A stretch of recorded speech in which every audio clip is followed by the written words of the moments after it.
Hello guys, welcome back to the transferrer. Hope you are doing well and making good investments. बात करेंगे Jayaprakash power ventures limited के बारे में। एक छोटा प्री एनालिसिस लेंगे क्वार्टर वन का कि क्या पॉसिबिलिटीज है जून के क्वार्टर की इन कंपैरिजन विद मार्च, यानी कि जून का क्वार्टर कंपनी कैसे सेल्स, कैसी प्रॉफिटेबिलिटी प्रोवाइड करती है जून के क्वार्टर में मार्च के कंपैरिजन के साथ में। तो एक यहाँ पर प्री एनालिसिस उस चीज का लेंगे। साथ में लास्ट वीडियो में हमने क्या डिस्कस करा था, अगर आपने देखा है तो अच्छी बात है, नहीं देखा है तो कोई बात नहीं, एक चार्ट मैं आपके सामने उस चीज का रख देता हूं जो लास्ट वीडियो में हमने डिस्कस किया था। ठीक है, ये लास्ट वीडियो का एक स्क्रीन पॉज है। इस वीडियो में आपको ये तीन लेवल्स नजर आ रहे होंगे, 1 2 3, तीनों सिमिलर टॉप हैं। ठीक है, ये वीडियो आपको दिया गया था लगभग 7 जुलाई से पहले का है शायद से। यस, 7 जुलाई से पहले का ये वीडियो, लगभग 2 जुलाई का शायद से। तो शेयर में यहां पर आपको तेजी देखने को मिली थी। ठीक है, फर्स्ट वीक ऑफ जुलाई का ये चेकआउट कर लेना इसको। यहां पे देखो ये तीन लेवल्स, आपको इस बार क्या चेंज देखने को मिला जो हमने लास्ट वीडियो में डिस्कस किया था, सस्टेनेबिलिटी। एक बार दो बार, इन दोनों बार शेयर में आपको सस्टेनेबिलिटी नजर नहीं आई। इस रेजिस्टेंस जोन पे 2350 और 2250 पे सस्टेनेबिलिटी नजर नहीं आई, लेकिन इस बार स्टॉक में सस्टेनेबिलिटी नजर आ रही थी। क्योंकि डिस्पाइट इसके कि 2350 को शेयर ब्रेकडाउन करके नीचे आया था, जब मैंने आपके साथ लास्ट वीडियो डिस्कस किया था 2350 को ब्रेकडाउन करके स्टॉक नीचे आया था, उसके बावजूद भी हमारे पास एक बुलिश कैंडल थी। ठीक है, अगर आप जाकर के ये वीडियो देखोगे आपको समझ में आ जाएगा। तो हमने डिस्कस किया था कि कंसोलिडेशन जोन अगर यहां पर टिकता है तो आपके टेक्निकल्स न्यूट्रल होंगे, यानी कि थोड़ा सा कूल डाउन होंगे। वहां पॉसिबिलिटी बनती है कि 2350 आपका ब्रेकआउट हो सके, और स्टॉक ने एग्जैक्ट ये चीज लास्ट सेशन के अंदर की भी। तो ये लास्ट वीडियो मैंने आपके साथ लिया था, आज से कुछ 6 दिन पहले का है। जरूर जाकर के चेकआउट करना, बहुत सी डिटेल्स आपको यहां पर नजर आ जाएंगी। अभी वापस आएंगे चार्ट पॉइंट पे कि अभी क्या कंडीशन है, ये लास्ट वीडियो का था। अब क्वार्टर वन में कंपनी की क्या पॉसिबिलिटी है, अगर हम पहले इसको कंपेयर करते हैं हमेशा पास्ट से। ठीक है, कि पास्ट कंपनी का किस तरह से रहा है, क्योंकि जरूरी है ये चीज। जब भी आप कहीं भी इन्वेस्ट करने के देखते हो, क्वार्टर से पहले स्पेशली आपको पता होना चाहिए कि उस क्वार्टर में कंपनी किस तरह का परफॉर्मेंस करती है। एक प्री एनालिसिस आपके पास आ जाता है, पॉसिबिलिटीज आ जाती है कि भैया हाँ इस तरह से कंपनी देती है तो अभी मुझे फायदा हो सकता है।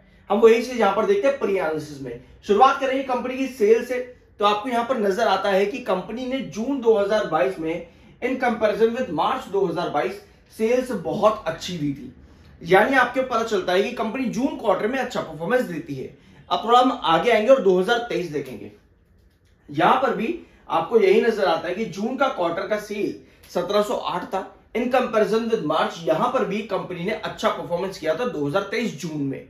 ठीक है, तो दो पॉसिबिलिटी आपके पास आ गई, स्ट्रॉन्ग, बुलिश, पॉजिटिव। 24 में आते हैं तो 24 में भी आपको पता चलता है कि जून 2024 में in comparison with March 2024 company ने अच्छा परफॉर्मेंस दिया था सेल्स में।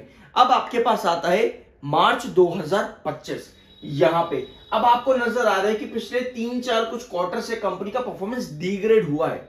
ठीक है, अगर आप कंपनी के बेंचमार्क से देखोगे, जो कंपनी ने यहां पर दिया था बेंचमार्क, या उसके बाद 1700 करोड़ के सेल्स पे कंपनी आई थी 2024 में, वहां से अगर आप कंपेयर करोगे तो कंपनी की सेल्स कहीं ना कहीं डिग्रेड हुई है पिछले कुछ 2-3 क्वार्टर में। ठीक है, और मार्च 2025 में कंपनी की सेल्स 1341 आई है, यानी कहीं ना कहीं वापस इंप्रूवमेंट करने की कंपनी ने कोशिश करी। अब हमें पता है कि कंपनी जून क्वार्टर बहुत अच्छा दे रही है पहले, तो हमारे पास एक अजम्पशन आ जाता है, एक पॉसिबिलिटी आ जाती है कि क्या ये एक प्री रैली है क्वार्टर वन की जो अभी स्टॉक में चल रही है, क्या ये एक प्री रैली है क्वार्टर वन की, क्योंकि जून का क्वार्टर अच्छा आता है। तो आप क्या करोगे, जून का क्वार्टर आने से पहले का टाइम जितना भी होता है, पास्ट पैटर्न्स को जाकर के उस पर चेकआउट करोगे कंपनी के नंबर्स रख करके। इससे आपको सीखने का मौका मिलता है बहुत सुंदर तरीके से। आप क्या करते हो, आप technical point of view, financial point of view और स्टैटिस्टिकल पॉइंट ऑफ व्यू, 3 चीजें आप इससे सीख जाते हो।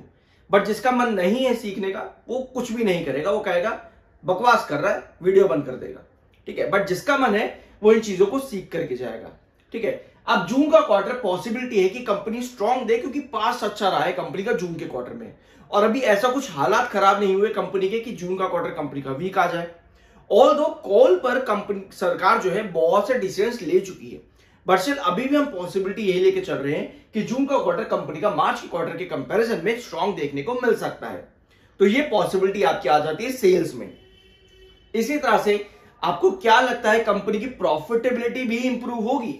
तो एक छोटा सा प्री एनालिसिस आप खुद से करके देखो और कमेंट बॉक्स में बताना कि क्या आपका यहां पर डिसीजन निकलता है। अब आते हैं टेक्निकल पॉइंट ऑफ व्यू पे। 86.4 का आपका एमएफआई है जो कि बेयरिश ओवरबोट पुल बैक की कंडीशन बताता है, एंड 84.3 भी आपका बेयरिश ओवरबोट पुल बैक की कंडीशन बताता है, यानी कि टेक्निकली स्टॉक इस समय बेयरिश है। अब बेयरिश टेक्निकल्स पे आपको पता है करेक्शन आते हैं, लेकिन अच्छी चीज हमारे पास ये है कि पिछले कुछ सेशंस में स्टॉक में वॉल्यूम तो देखो हेवी है, इतना हाई वॉल्यूम बहुत ही कम देखने को मिलता है जेपी पावर में। अब आया है तो इसके साथ में आपको डिलीवरी भी अच्छी दिख रही है 22%, जो कि स्टिल वीकली बेसिस पर हाई है और मंथली बेसिस पर अगर आप कंपेयर करोगे तो स्टिल काफी स्टेबल है। तो low volume in comparison with weekly basis, still काफी high in comparison with monthly basis. Low volume weekly base पर, मंथली बेस पर हाई वॉल्यूम, उसके बावजूद भी डिलीवरी आपके पास 22% आ रही है, जो कि काफी डिसेंट और स्ट्रॉन्ग है। तो ये आपको एक चीज और मिल जाती है यहाँ पे, ठीक है। अब आते हैं हम यहाँ पर चार्ट पैटर्न पे, ठीक है। अब लास्ट चार्ट पैटर्न की जो आप कैंडल देखोगे, लास्ट कैंडल जो आप देखोगे चार्ट पैटर्न पे, आपको क्या नजर आता है? जो हम कंसोलिडेशन की बात कर रहे थे ना कि बायर आपके पास आ रहे हैं और शेयर सस्टेन कर रहे हैं रेजिस्टेंस जोन के अंदर 23.50 और 22.50, शेयर ने यहां पर ब्रेकआउट देने की कोशिश करी और लगभग 25 को टच कर दिया था, 25 रुपए को लगभग टच कर दिया था, बट दिन के आखिर में शेयर ने क्लोजिंग कहा दिया आपकी 23 रुपए 63 पे। अब 23 रुपए 63 ही आपका ब्लू क्रॉसओवर भी है बॉलिंजर बैंड का, यानी कि टेक्निकल और स्टैटिस्टिकल बेसिस पर रेजिस्टेंस जोन जो आपका बन रहा है बहुत करीब 23.50 के पास ही बन रहा है और कहीं ना कहीं वही उसी के पास शेयर ने क्लोजिंग भी दी है। बट ये कैंडल एक बुलिश कैंडल है, यानी कि कमिंग सेशंस के अंदर अगर शेयर 23.50 के रेजिस्टेंस पर लगातार फिर सस्टेन करता है तो पॉसिबिलिटी आती है कि शेयर एक बार फिर से इस 23.50 को ब्रेकआउट करने की कोशिश करे, फिर से 25 के लेवल यहां पर दिखाए, ये पॉसिबिलिटी है। लेकिन अगर सेलिंग आ जाती है, क्योंकि ये कैंडल तो बुलिश है लास्ट सेशन की, बट अगर कमिंग सेशन में सेलिंग आती है क्योंकि स्टॉक रेजिस्टेंस के पास में ओवरबोट बेयरिश है, तो ऐसे में दूसरी पॉसिबिलिटी ये आती है कि शेयर कहीं ना कहीं अपने येलो क्रॉसओवर को ढूंढने की कोशिश करे, जो कि 19 रुपए 14 पैसे पे है। तो अभी आपको यहां पर देखना है कि आपके पास बायर किस तरह से आ रहे हैं, शेयर रेजिस्टेंस पर सस्टेन करता है या नहीं करता, सेलर आते हैं, बेयरिश टेक्निकल ऑलरेडी है, तो आप थोड़ा सा यहां पर अलर्ट रहोगे। अपार्ट फ्रॉम दिस, अब क्योंकि बायर बुलिश कैंडल हमारे पास में है, लेकिन अगर आप सेलिंग देखोगे 23.50 के पास आपको ब्रेक आउट देखने को मिला था, किस तरह से? एक गैप अप ओपनिंग के साथ में यहां पे 23.50 पे, लेकिन जैसे ही ब्रेकआउट बना शेयर लगातार उस सेशन में, लास्ट सेशन के अंदर 25 का ब्रेकआउट देते हुए ही लगातार सेल की तरफ नीचे आता चला देखने को मिला। बट अच्छी चीज ये रही कि पिछली 3 कैंडल अगर आप 1 आवर टाइम फ्रेम पर देखोगे आपको बुलिश देखने को मिली, यानी कि आपके पास बायर वहां पर ज्यादा नजर आए, यानी कि 23.50 के पास बायर शेयर में आ रहे हैं, जिसमें येलो क्रॉसओवर भी आपका बनता है 23 रुपए 50 पैसे के पास ही 1 आवर टाइम फ्रेम पर बॉलिंजर बैंड का, जो कि एक सपोर्ट बताता है टेक्निकल पॉइंट ऑफ व्यू पे। तो 1 आवर टाइम फ्रेम पर आपके पास चीजें अच्छी हैं, डेली टाइम फ्रेम पर भी अभी अच्छी हैं, बट अगर 1 आवर टाइम फ्रेम पर 23.50 शेयर ब्रेकडाउन करता है टेक्निकल पॉइंट ऑफ व्यू पे येलो बॉलिंजर बैंड, तो आपके पास चीजें इतनी बुलिश नहीं रहेंगी, यानी कि सेलर वहां पर ज्यादा एक्टिव होते देखने को मिल सकते हैं। तो ये पॉसिबिलिटी भी आपकी है जयप्रकाश पावर वेंचर्स लिमिटेड में। आई होप कि वीडियो आपको पसंद आया होगा, मिलते हैं अगले वीडियो में।